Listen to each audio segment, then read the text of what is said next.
بنانے پہ قادر ہیں اور اس کو ثابت کریں گی کہ پاکستان کسی سے کم نہیں ہے۔ تو آج اللہ تعالیٰ نے 24 کروڑ عوام کا سر فخر سے بلند کیا ہے۔ آج اللہ تعالیٰ کے فضل و کرم سے ہماری بہادر مسلح افواج نے ہر پاکستانی کا سر فخر سے بلند کیا ہے، چاہے وہ پاکستانی امریکہ میں رہتا ہے، چاہے وہ پاکستانی کینیڈا میں، برطانیہ میں، یورپ میں رہتا ہے، چاہے وہ پاکستانی سعودی عرب،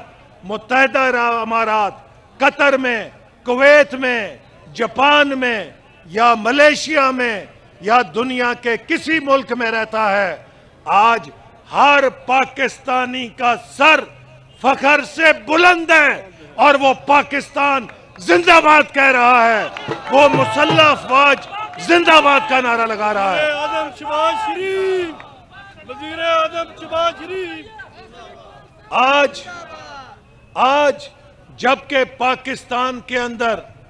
ہر کوئی اپنا گلہ شکوہ بھلا کر ایک آواز کے ساتھ پاکستان زندہ باد،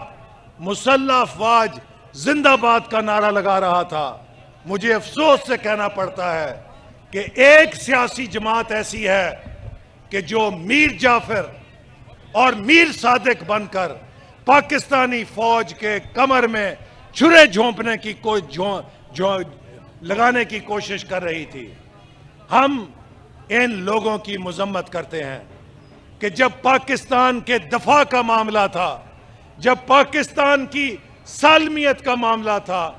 تب بھی ان کی آنکھیں نہیں کھلیں۔